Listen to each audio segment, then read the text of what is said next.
We can. That's fantastic. Hey, I'm sorry I'm running late. I have this meeting that I have every week with all the chiefs, the Dem chiefs at 11, and it obviously ran over because we have such challenging times right now. So, yes, no doubt.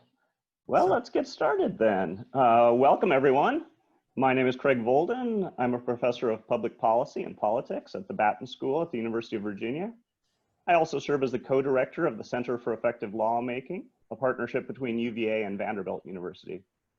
Today, I'm delighted to be joined by Mike Henry. Mike currently serves as Chief of Staff to U.S. Senator Tim Kaine. He's been active in politics and policymaking for about 3 decades, having played an instrumental role in numerous electoral and legislative victories. Today, we'll be talking about the role of experienced staff in contributing to effective lawmaking in Congress. I'll be asking Mike a series of questions based on his experiences and expertise. For those of you joining us live, you can add to the interview by posting your questions in the Q&A area at the bottom of your screens. I'll try to get to as many of those questions as I can throughout our time together. Welcome, Mike. Thanks for taking the time to be with us today. Thanks for having me. I'm really excited to our conversation we're going to have and the questions you're going to ask me, and the folks that are on, I'd love to hear what they have to say too. But thanks for inviting me. I'm really honored to be here. Fantastic. To start, can you tell me about the career path that you've taken that's now led you to be Chief of Staff to Virginia Senator Tim Kaine? Yeah, sure. It's a peculiar one. It's a little bit different. A lot of people that work on Capitol Hill have a long history of working here on the Hill. I'm actually I've only been here for about 7 to 8 years now. Most of my career I've spent working on political campaigns. So I've managed several Senate races, several governor's races, many congressional races. And in between there, I had some experiences when I was in college. I was an intern for a congressman, which kind of got me introduced to the Hill and why it interests me now. I was a caseworker for a senator here, former senator in Virginia, working on casework in a regional office. And then I've also worked for an environmental group and then a poverty group for a little while. But other than that, it's primarily been campaigns up until when Senator Kaine asked me to join him on his staff in 2012. Mm-hmm, mm-hmm. So the Center for Effective Lawmaking is located at the University of Virginia, as you know, and at Vanderbilt University, where our students are highly interested in public service. As they consider perhaps exploring some staff roles in Congress, can you briefly describe the structure of a typical congressional office and what the sort of jobs they might have if they were to join? Yeah, sure. And thanks for asking this question. The way I kind of organize our office is in kind of 5 buckets. We have a legislative team that focuses on specifically working with the senator on public policy. And the positions that we have there are the following. We have a legislative director who kind of serves as the leader and director of the entire department. We have 7 to 8 legislative assistants, which focus directly with the senator. I would say there are key person that are deep in a specific issue or policy issues that the senator works on. Now there's a little deviation there. We're not on judiciary, for example. So I have a lawyer who works with him on judiciary issues, but it's what I consider it's not a committee of jurisdiction. So although that work is really important to us and we focus on that a lot, like right now what's going on in the country, our judiciary person is working on a lot of criminal justice matters on a daily and hourly basis. But again, it's not Senator Kaine's committee of jurisdiction. So there's another set of LAs that work specifically on his committee. So we're on Armed Services, Foreign Relations, Budget, and HELP, which is the Health, Education, Labor, and Pension Committee. And those legislative assistants, they do have a little bit more responsibility because they have to get ready for committee hearings and they have to brief him to be more in depth on those issues. So there's kind of a deviation there amongst LAs, committee of jurisdiction, and then other LAs where we don't have committee of jurisdiction, but they're issues that are important to Senator Kaine. Right underneath them, we have our LCs. Those are our legislative correspondents. They work with the LAs to prepare the senator for briefing, for hearings, and also help write briefings for him. but primarily what their job is, 80 to 85% of their job is interacting with constituents either on the phone or through email, kind of answering their concerns on different issues. And then we also have a staff assistant role, which kind of focuses a little bit more on, kind of support staff here in the office. And then we do have fellows. We have three fellows every year that I think are a unique opportunity for people to come into the office for a short period of time and, help usually the committee of jurisdiction folks to get their work done. So that's the Ledge Shop. That's a deep dive department that has a lot of staff. Now, the other thing we have a press shop that focuses specifically on press and communications. We also have a casework group that works primarily out of the Richmond office, where they work out on outreach and also casework matters. For those of you who don't know what casework is, it's like when you or I have an issue with the federal government, that our caseworker can work with you and kind of solve that problem. And then the last group of folks is kind of like our administrative staff that work with me to kind of run the office and manage our resources here, both human resources and also financial. That's great. I really appreciate that overall rundown. Looks like our audience has one question kind of Sure. relevant to this. How can an individual citizen most effectively communicate an opinion on a specific topic with a senator? Yeah. So here's how I kind of approach that. And look, we get a lot of phone calls and we get a lot of mail. Mostly now it's moved all to email. We get a few hard copy letters now where people actually wrote out the letter, but that's starting to wane as people get more familiar with email. And it's also an age thing. Older folks tend to write us, younger folks don't. But that's one way. And look, our office takes that kind of incoming very seriously. I look at that as a data point on what's kind of, what's on top of mind for people. So that's one way to communicate. The other way to communicate, and I think, right now, because we're dealing with COVID and the campus right now is has no access for the public, which I don't like, but that's kind of the situation we're in, is to, people who visit us. So we have interest groups, citizens that want to come in on their own and they ask for a personal meeting either with the senator or with staff. And, we absorb a lot of that incoming and we spend a lot of time on that. And in Virginia, what I always tell my staff is that, you can try to avoid someone who might have an issue that they want to talk to us about. I recommend that you don't avoid them because here's the thing. If you live in Alaska and you're trying to get in touch with an Alaskan senator, that's a long plane ride or a very long car trip. But in Virginia, if you keep putting someone off, they're going to show up in our front office and they're going to confront you one-to-one if you're not careful. And that's part of what I always look at our office is that's really a public service that we should be, is that being closer to the people and making sure we have those access points where they can come in and talk to us is really important. And then the last thing is Senator Kaine does travel around the state frequently. We have open forums there as well. We're on campus probably 4 to 5 times a year at UVA alone. But that kind of interaction is important too. And then we also have what we call Kaine Connects around the state where staff schedule time to meet with people either in a regional office or at a local library or a public place where people can come in and talk to us about what they're dealing with. Thanks, that's really helpful.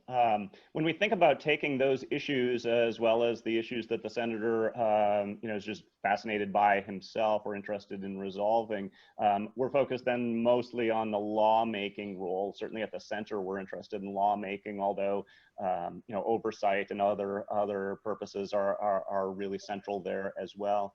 How do the legislative staff really fit into kind of a deep dive in that lawmaking role? How do they bridge the relationship between senators or representatives and those constituents, lobbyists, experts, and others?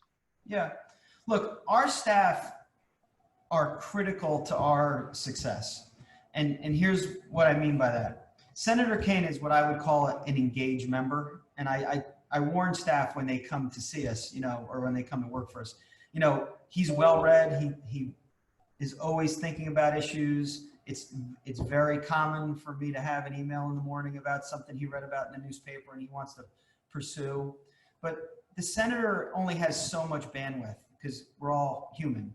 So the key here is that to build that trust between the member and the staff person, to make sure that first they kind of understand where Senator Kaine or a member comes to an issue. So for instance, Senator Kaine is his former civil rights attorney. So civil rights issues have been like part of his DNA for almost, I think, his entire life. I didn't know him when he was a young man, but generally you kind of know where he's going to be on a certain issue. And then from there, it's important that the staff kind of craft legislation and help him, put things forward in the body that, represent his values and kind of his interests. So that's part of that kind of one-on-one interaction between the member, understanding where the member comes from on an issue, and then trying to look for opportunities for that person to advance really good ideas. But there's a lot more into legislative work and lawmaking than just having a great relationship with your boss. Having the expertise to understand how a bill becomes a law is, you can read that in a textbook, but how you practically apply that in the United States Senate is just not textbook. Like, you need to know who runs the committee. You need to know the staff on the committee. You need to look for opportunities, because like right now, I'm a member of the Democratic Party and my boss is a Democrat. So we're not in the majority. So the majority dictates the calendar. So they're going to make a decision what's going to move and what's not. And you got to have staff that understand that, okay, hey, this bill is actually going to move because the party in the majority is going to move this legislation. How can I get an amendment in that package? Now, I'm kind of serving in a weird time. I mean, obviously with a pandemic, the civil rights challenges that we have, it's really a challenging time. But before all this happened, what was kind of frustrating to me is when I finally got to this role and serving Virginia and the nation and Senator Kaine, is that very few things move nowadays, to be honest with you. So I know there's two things that always move. It's called the National Defense Authorization Act, where we have a markup next week on that bill. That moves every single year. That's a guarantee. There's going to be, the defense bill is going to move. The second thing, and we're not great on this, but generally, appropriations is going to move at the end of the year. Now, those of you who follow Congress closely, we're supposed to have that wrapped up by, September 30th. Usually we kick the can down the road for a couple of months. We finally get a deal, maybe closer to Christmas, or even sometimes it pulls into the next year. And we run the government on a CR, continuing resolution. But generally that those bills are going to move. And the question is, can you get your piece of legislation that you want to move as an amendment into one of those bills so you can move forward with that? So those are kind of some of the, deep dive kind of intricate details that you want, staff to understand the process. And it's not just, how a bill becomes a law. It's got to be like some more of the, the art that's done here in the United States Senate. So you were describing some instances where in the minority party you can still move some of your priorities. How does it play out differently in the majority, or what you might hope in your case to be in the majority next year? Yeah, I mean, look, I think what what we do a lot of nominations right now, which is frustrating. We don't do a lot of legislating, but like, I'm hopeful if we get the majority back, we're going to be able to put our agenda up. And, I think it'll be an exciting time to be here, in January, if we do get the majority back. But if I can just kind of deviate just for a minute about like, even how in the minority, how you get things done. Yeah. Look, my boss is definitely, a progressive Democrat, and he's proud of being a Democrat, but he's also very interested in kind of finding common ground. He talks frequently about, here's a member, this is their circle, this is his circle. The question is, like, what part of those circles kind of interact with each other and overlap each other, and maybe you can find some common ground. And I'll give you a good example. And this is actually like a really strange, but like one of our, a strange story in the sense of who we were working with, but we had success last year. Up until last year, states could set the smoking age, it couldn't be under 18, but it could be 18 or somewhere between 21, but there wasn't a national standard. And there's a variety of reasons for that. Some of us come from tobacco states like Virginia. Senator Kaine has always been pro, 21 on that kind of age limitation. But, we actually worked with Senator McConnell on this, and he came to us and said, hey, listen, Tim, we haven't worked on much. I'm from a tobacco state. You're from a tobacco state. We'd love to work on something together with you. And look, a lot of people in our party and a lot of people even in my office was kind of like, whoa, why are we interacting with him? And, my kind of approach to this was like, why I'm going to interact with him? First of all, there are going to be some states in the country that will never change their law from 18 to 21. This is an opportunity to impact hundreds of thousands, if not millions of people by working with McConnell. And the other thing is, let's just look at the reality of this, is that if Mitch McConnell decides this bill is going to move, it's going to move. Like, he's going to put it on the calendar and we're going to get a vote on it. And here's a unique opportunity to work with someone who's in a power position to get something on the calendar. And we ended up passing that last year. And it was like, one of our best, opportunities. Now, we don't agree with Mitch on much, but that was like a unique opportunity, even in this very divisive time that we live in, to get something done that was positive. And that's something that I'm really proud of, from last year. And that's just like one good example of like how, and remember, it wasn't just like how a bill becomes a law type stuff. Right. It was really like understanding how this place works. Right. That idea of, where are there bipartisan opportunities? Often we in the public think, yeah, it's never happening. And you're suggesting that it does happen. The contentiousness across party lines certainly shows up in the press. How are you finding that within the Senate itself? And especially, do we see it among senators, among staffers? Are there some staffers who, aren't interested in working across party lines, or how do they overcome those? Yeah, look, that's a very good question. And I've thought about this a lot over the years.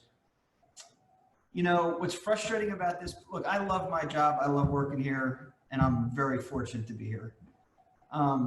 But there are some staff that I will say that the member probably gives them a little bit too much influence about what goes on and what doesn't go on. And it's frustrating when you deal with that, because there are here's how I kind of approach things.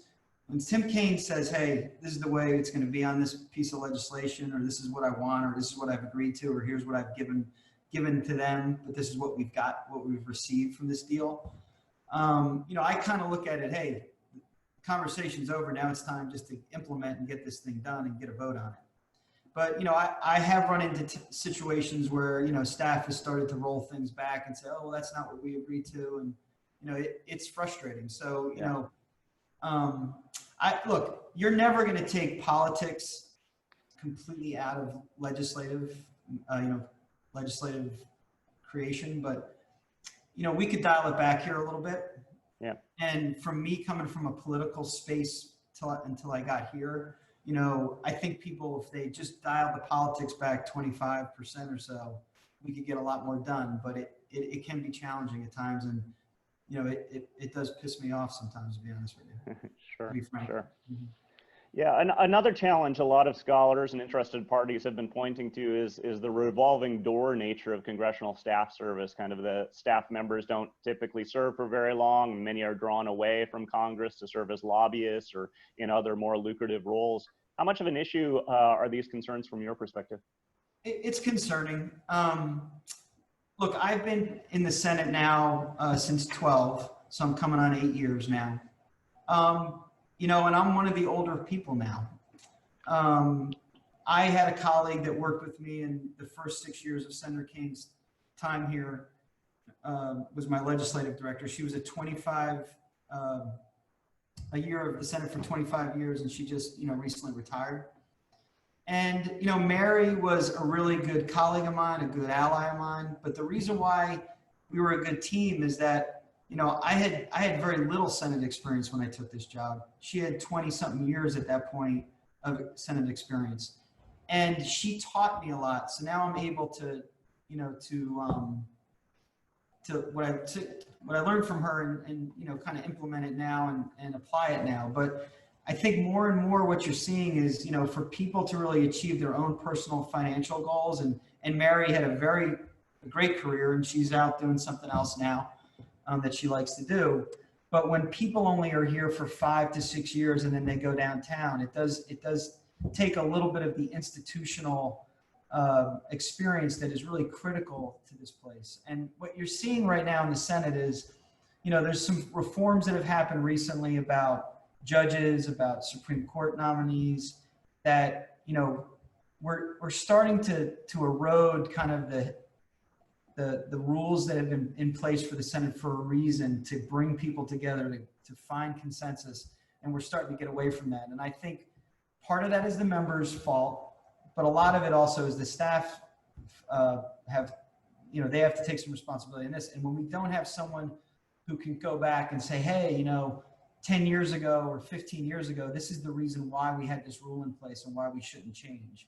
And that's one part. And then the other part is, like I said earlier, the relationships on the Hill matters. Like Mary could call up anybody, she knew all the folks in the Senate and had that Rolodex. And when someone leaves to go downtown, that's great for the interest group that they're going to work for, or the lobbying group that they're going to work for. But it's not that great for here, because we're losing that kind of, those connections that help this place run. Yeah.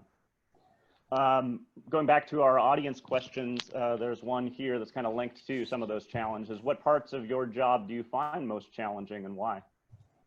Yeah, the chief of staff role is an interesting role, and again, very fortunate to have it. But what's challenging with my job is to set, set goals that the senator wants to reach legislatively, also, and how we're going to communicate that to people. But my job that, takes up a lot of my time and people don't realize is, yes, I serve as an advisor to Senator Kaine. Yes, I, work with my team to get his legislative goals accomplished or to communicate it properly. But, I spend a lot of my time on the blocking and tackling of management. And that is, right, making sure we pay the bills, making sure, we hire the right people. In any kind of organization, you're always going to have disagreements with folks, and trying to mediate and be part of that. But, a lot of human relations, I spend a lot of time on, managing my staff, and, that's fun, and I enjoy it, but, it's not that glamorous all the time. And sometimes I wish I could spend a little bit more time on the deep dive on legislation than I can, but that's not what my role is. So. Yeah, you were talking about some members who give a lot of delegation to their staff, just kind of run with it, do what you think is best, and others that, are more directive. I don't know if that goes into the micromanaging category as well. Yeah, how do you think about, the right amount of discretion to give to staff? Yeah. And look, I can only speak to my experience, yeah, and kind of how I do it. But look, what I always try to do is the people that are on my legislative team, I want them to be the experts on the subject matter. So, I give them a lot of leeway. And Senator Kaine does to a certain extent. Now, look, I mentioned it earlier, and I think anybody who's in public life, and many of you, I think, are thinking about careers, either in the executive or other, or the legislative branch. Your boss is always going to set the kind of parameters and the standard, and then you need to go to them with options. And that could be, here's something that's perfect, and this is everything you want, but it's going to be unlikely to move, so we have to, maybe deviate slightly, and here's some things you could give away. But I really do allow our staff to kind of drive that, because, I'm never going to become an expert on, a military issue like my military LA can, or my judiciary person, or my budget person, or my, appropriations person. And you really want them to be the expert. And so I give them a lot of space on that.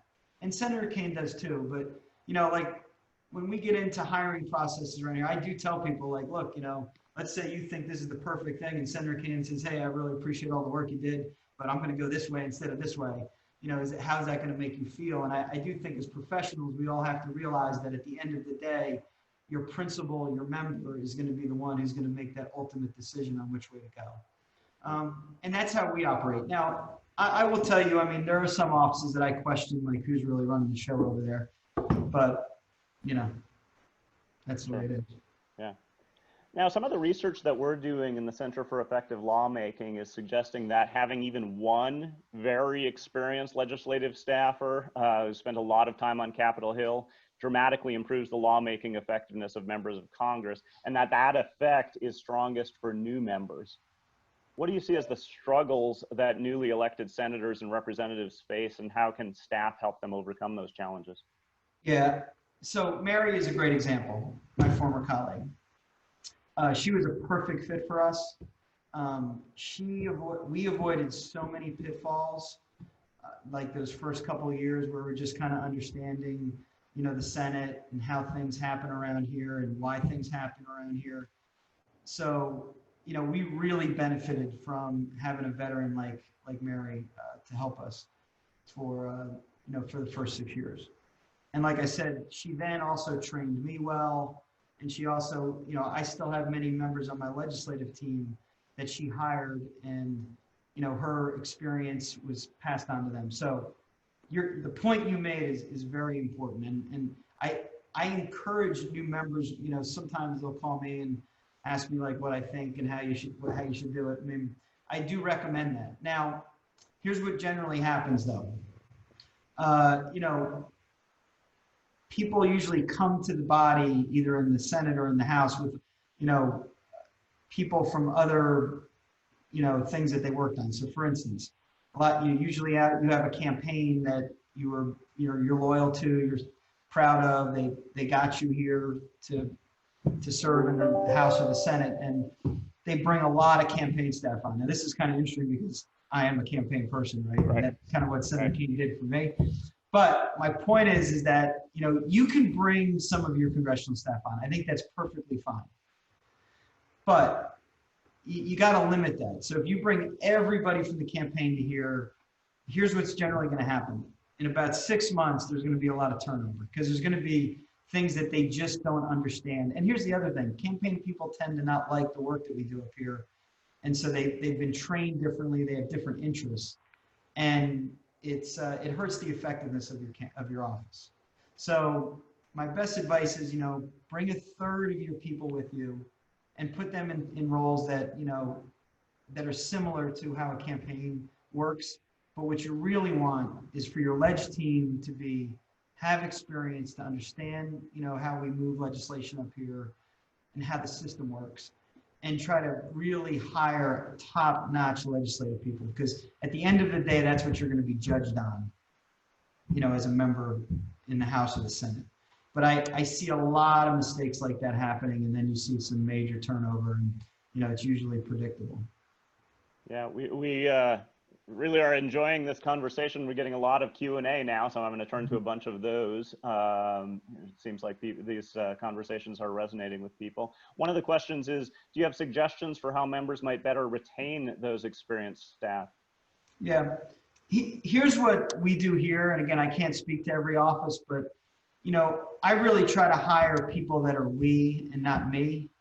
So I spend a lot of time, you know, in the interview process. You know, we make sure that you know your topics, your subject matter, and make sure you can write and that kind of stuff. But I focus a lot of my attention on, are you going to be a good member of our team? And I think, you know, what you have to do to retain people is, you know, treat people well, be very clear about what their responsibilities are, how they fit into the team. But, you know, campaigns and also, you know, legislative offices, sometimes they attract people that are a little bit more I than we, and that's what I try to avoid here. So I really try to find the right fit for everybody. Mm-hmm. Now, and here's the other thing you need to be I'll be up front with everybody on the video conference right now, is that, look, you're not going to be rich, you know, working for a United States Senator or a House member or a governor or a member of the state legislature or wherever you want to go. This is not, you don't come here to obtain wealth. You got to come here with, like, you know, with a servant heart, and that you want to be a public servant. And I do try to also, you know, encourage people that. So like I'm never going to compete with a salary downtown. Like that's ridiculous. You know, people can walk out the door tomorrow and they're going to make twice as much as they, or maybe even 3 times as much as they make here. So I'm just very upfront about that and honest. And look, I also encourage my staff, like, look, let me know like what you're dealing with in your life. Like, you know, I want to be an asset for you to try to help you reach your professional goals, whether they're here in this office or in other offices or even downtown. So I try to, you know, encourage people, but when you're first starting out, you know, this is about, you know, public service. And unfortunately, that doesn't mean you're going to have the largest paycheck in the neighborhood, you know? Yeah.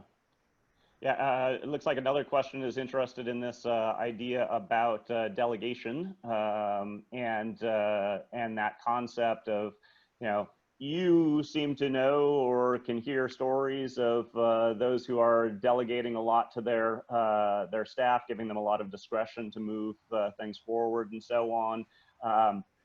If we as scholars were interested in detecting that, would we see different patterns for those who delegate to their staff a lot versus those who, you know, have staff who are really attuned to the member? It's hard. You know, part of also confidentiality and working with your staff, and you would probably have to be in the body to pick up on that. I don't think you would see that just, you know, from the outside looking in. Yeah. One other question here: do all senators have the same size staff? If not, how is that determined? Sure, great question. So we all have a stipend that is assigned to us from, you know, from the federal government to run our offices. There are states that we call big states, like they're big, Texas, New York, California. They will have larger staffs. And part of that is because they have more regional offices. They need to have a larger state staff to kind of deal with the case workload that's coming in. So yeah, and the way that's calculated is, believe it or not, you know, distance from the capital, population, and that's how you receive more resources to interact with your state and with your constituents. So yeah, I mean, you know, Virginia is kind of medium, so and we're very close. So the travel is different and the costs that we have to accrue are different. So we have smaller staff, but generally my staff is basically like 48 to 52 people at any given time with the fellows that come in. Right. But you'll see New York and Texas and California will be slightly larger in the 60, 65, even 70 range. Right. Any differences when you're in the minority or majority party? It seems like you were saying those roles are a bit different.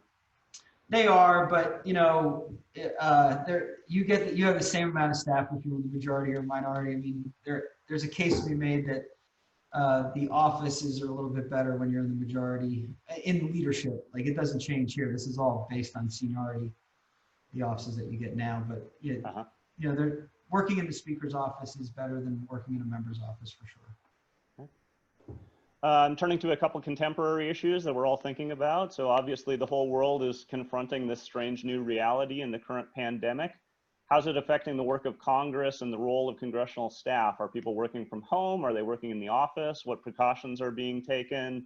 How does all of this affect the important role that Congress should and is doing during the crisis? Yeah, great question.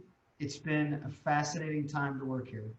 So right now, one other thing to remember, this is the best way to explain this thing. Remember, all the members of the Senate, we're all small business owners, basically. So we run our offices the way we want to run our offices, but there's no standard across the way.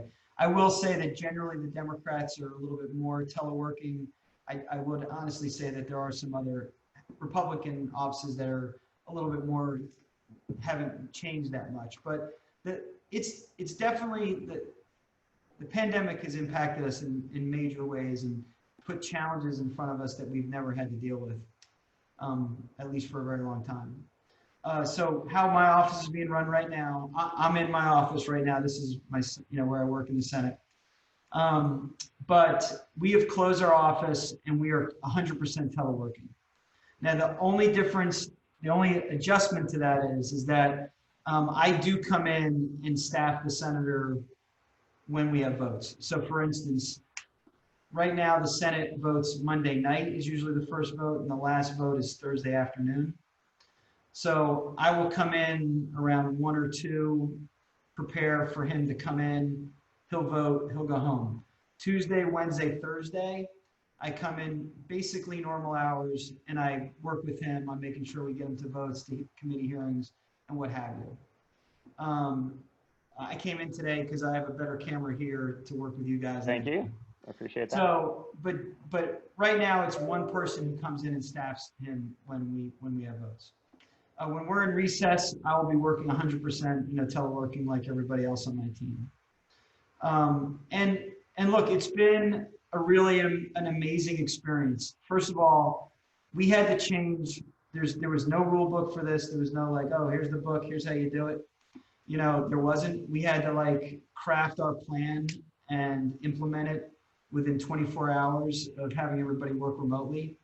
I didn't know how it was going to end up, but I will tell you, I am like very proud of everybody I work with. Our efficiency, our ability to interact with constituents, our ability to move legislation has not been encumbered at all. And it's really been a testament to like the people I work with. They've really figured out how to work remotely, do everything over the phone or through video conference. I think there's a little bit of, you kind of miss your colleagues and it's a lonely existence at times, but they've really done a great job. And I've not seen any dip in, responsive time to constituents. I haven't seen any responsive time dip with what things that Tim Kaine needs. We have to do things differently. He has to be a little bit more self-sufficient in understanding how to turn Zoom on and everything like that. Yeah. But we've done a really good job. And, I care about their well-being and their health. So I want to, I'm not rushing to get back to the way it was right now. I want to make sure everybody's safe. And even though we had to turn on a dime and immediately implement a teleworking, I'm pretty certain my posture on this is going to be, we're going to ease back in to working in the office once things get a little bit back to normal. Do you have a sense on any timeline for that, or? Yeah, I mean, that's a great answer. People were asking me on my staff call today. Yeah, I mean, I suppose. We were going to file the state rules, which was basically, stay at home until the June 10th.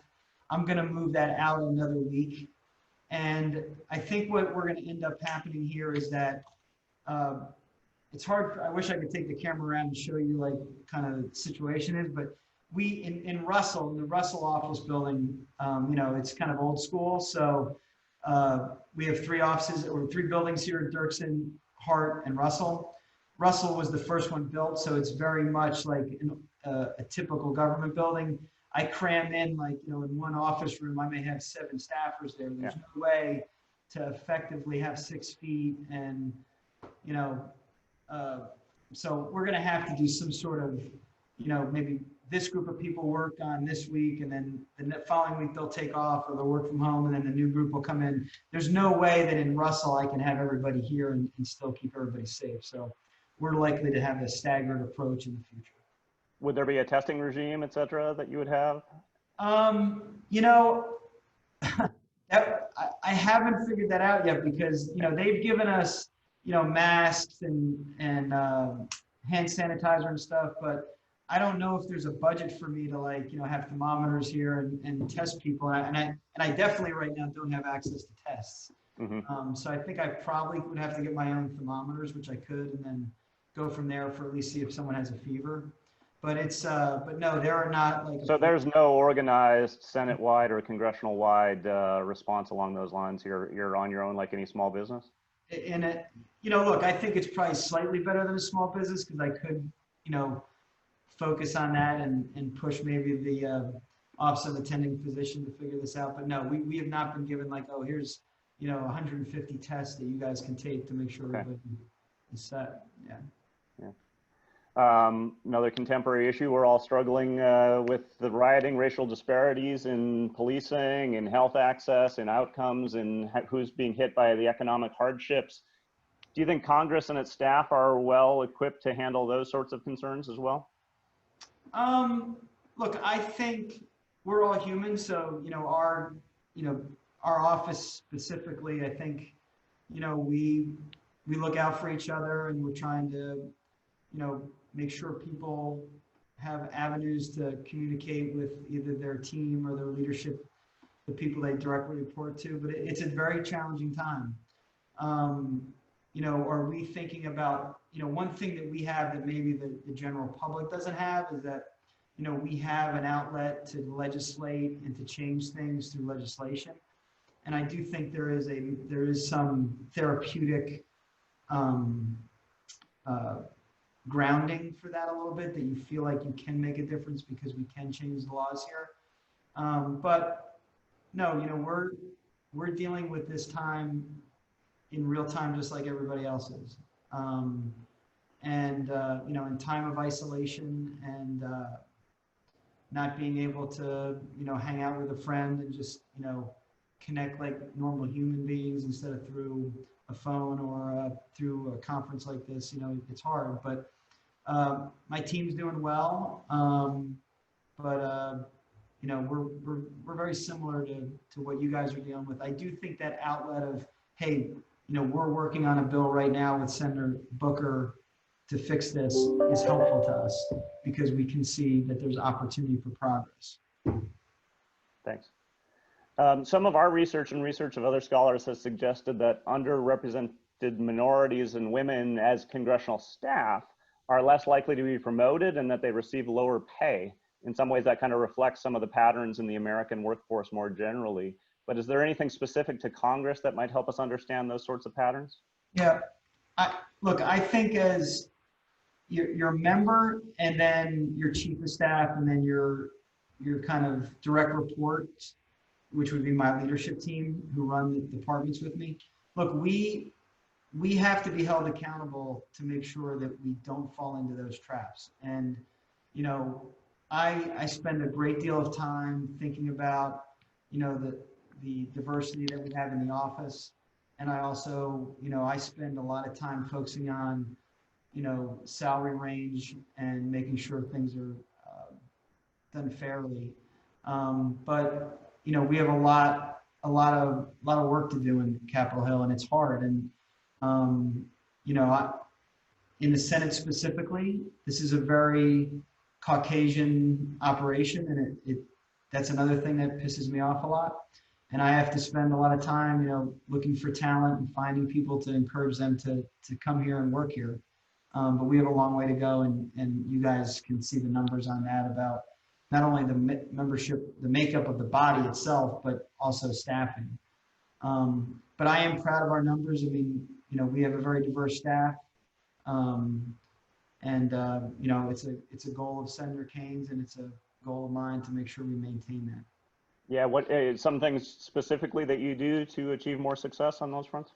Yeah, I mean, look, here's what's happened in the past and why you have it's hard to break in here. I mean, when there's a vacancy that happens on the staff, right?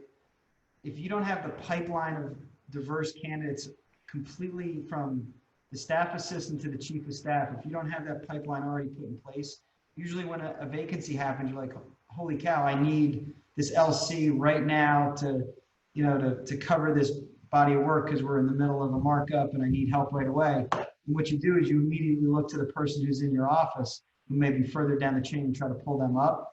But if you don't have diversity in those ranks, you're just going to naturally pull from who is ever there. So that's one, pitfall. So I really don't do that. Like, we always open up our opportunities and try to see who else is out there.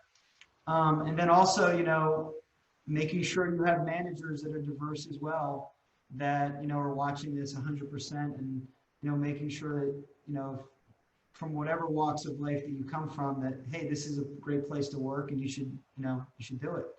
And encourage people to, enter public service. And, you know, that's, you can never take off from that. You got to be working on that 24/7 every single day. Yeah, yeah. Now, on the House side, the Select Committee on the Modernization of Congress has been considering these sorts of issues, staff pay, a variety of other reforms. On the Senate side, or for the Congress as a whole, are there reforms that are needed generically to make the institution function better, whether those have to do with staff or other considerations? What's your ideal work in Congress today? What'd you say again? I'm sorry. What's your ideal for a working Congress today? Yeah, that's a tough question. On reforms, you know, look, the way I look at kind of the brain drain of people who leave the Hill and go on and do other things, I mean, you know, higher salaries would be great, would be helpful. But you're still not going to be able to compete financially, even if you did boost everything up a little bit. So I think we have to like keep that in mind that, you know, people need to come here, you know, with patriotism and thinking about like, hey, I want to be a public servant, and, you know, trying to maintain, you know, upward trajectories so they can reach their goals and do things, you know, in the public sector. But, you know, it's hard for me right now to rattle off like just a series of reforms, you know, but look, if you guys come up with some good ideas, I'm definitely interested in looking at them. And look, the Senate is a very, you know, ancient place. I mean, we move very slowly here. So sometimes that's good, sometimes that's bad. Would I like it to be a little bit more, you know, more dynamic and changing more? I certainly would, but there's the way the rules are set up right now, it does, you know, prohibit you sometimes from doing things. Yeah. Looks like we aren't going to be able to get to all of the Q&A, but I do want to bring in a bunch more before our time is up. So here's one. What are the differences between staff who work for a specific senator and the staff who work on a committee? Yeah. So, you know, the difference primarily is that you'll see people who work on the committee, or remember I talked a little bit about, you know, committees of jurisdiction and then staff that are kind of working on issues that are important to the senator, but not in a committee. You're going to get a deep dive if you're working on, you know, in the Foreign Relations Committee. And for instance, and not only do you just work on foreign relations, you're going to have expertise in a specific, you know, region of the world. So it's, while the work that we do here at times can be very specific, it's still very broad. But when you get into the discipline of, you know, working on a committee, you get a deep dive and even, you know, sectors of that issue. And then look, the other exciting thing about working on a committee is, you know, if you are into healthcare and you're on the health committee staff, you know, you can really make a difference on moving legislation, because now you're working with the chair and the ranking staff and the chair of the committee and the ranking person from the other party to really move things. So you get into the deep dive, and it's really exciting because you can move legislation. You know, we're a senator who's on a committee can still impact it, but the committee staff really is where, you know, the legislation gets drafted, worked on, where the deals are done, where the give and take is. And, you know, I've never personally worked there, but, you know, I think it'd be very exciting and would be worth doing. Great. Question here about outside advocacy and lobbyists. How skeptical are you of the points that advocates and lobbyists bring to you? Is that typically a good partnership? How can you gain confidence that they're kind of telling you the truth and that it's a position that the senator should be supporting? Yeah, great question. You know, advocacy is really important to our system. So I welcome it, and I think it's good. Now, there are some lobbyists and some interest groups that we may not agree with in general, and there's some conflict there occasionally. But it's really important that every office allows that advocacy to happen. Now, you know, I always tell my staff, and the way I approach it is, look, we should entertain almost every you know, person who comes to our office who's interested in petitioning their government and making a case on why their position is the right position to support. But so we get to listen, but at the end of the day, we have to listen and take that information, analyze it and decide if it's the right information or not. And that's on us. And, but having people come in and talk to us, whether they're a paid lobbyist or, a volunteer advocacy group, it's important for our system to have that kind of outside pressure. But as a public servant and someone you're working with, a senator or a House member, you've got to analyze it yourself and decide if this is important or not. And then also, like, sometimes people have an argument and half their argument is good, the other half isn't. So do you want to just kind of try to advance, parts of their agenda? But I'm still excited about that, and that's a really important part of the system here. Yeah.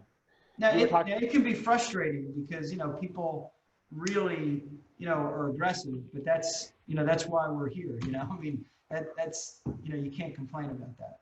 Right. People can be aggressive. Sure. In terms of the expertise of staff, you were saying some are dedicated to healthcare and so on. Where do they get that expertise? Is it before they arrive? How do they cultivate it and build it across their time in Congress as serving as a staff member? Sure. So if you're just starting out, yes, if you are really interested in foreign relations, health policy, judiciary work, civil rights, environment, getting an understanding of those issues while you're, in college is very, very helpful. And it's a good way to start. But here's the one thing that is really important, and I always like to say this to groups like this, is like, your writing skills are critical.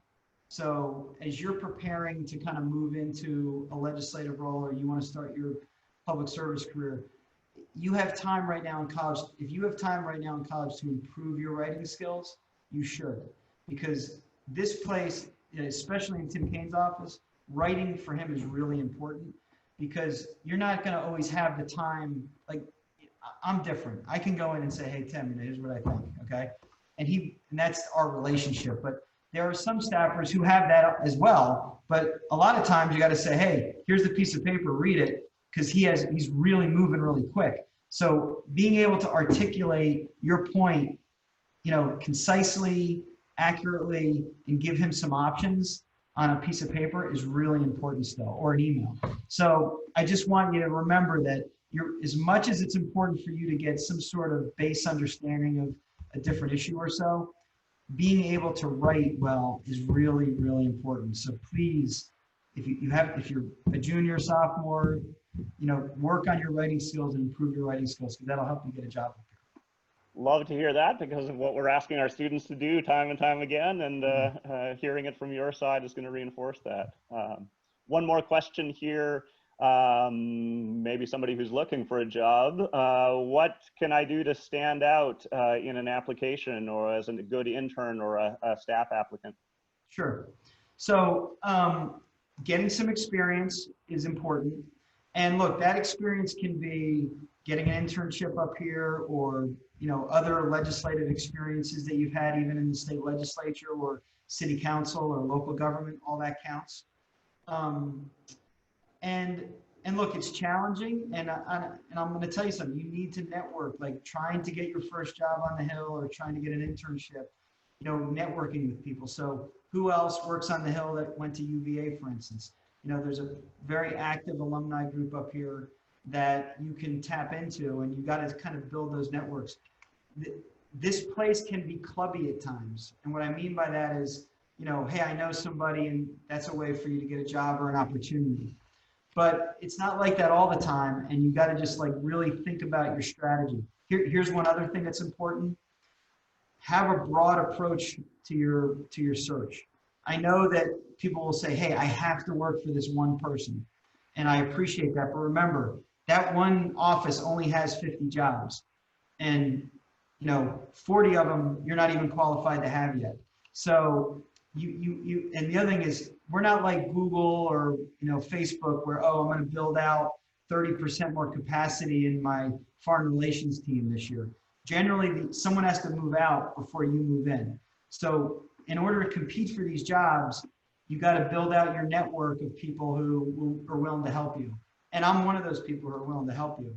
But you got to think about a broad approach. Get your first opportunity in the Senate or in the House and do the best job you possibly can. And then a year later, leapfrog to the next job, whether it's an LC or an LA position. But, you know, you're going to have to build up some experience in order to get that really great job with that really great member that you've been excited about for years. Great. I'd love to get to more questions, but I'm also sensitive of the important work you're doing and your time there. So thanks so much for sharing your insights and expertise with us, Mike. Really appreciate it. No problem. Hey, really, thanks for the opportunity. And if I could just say one last thing. Absolutely. Is everybody, it is so important if you're into public service that you do it now. You're young, you're just getting started in your career.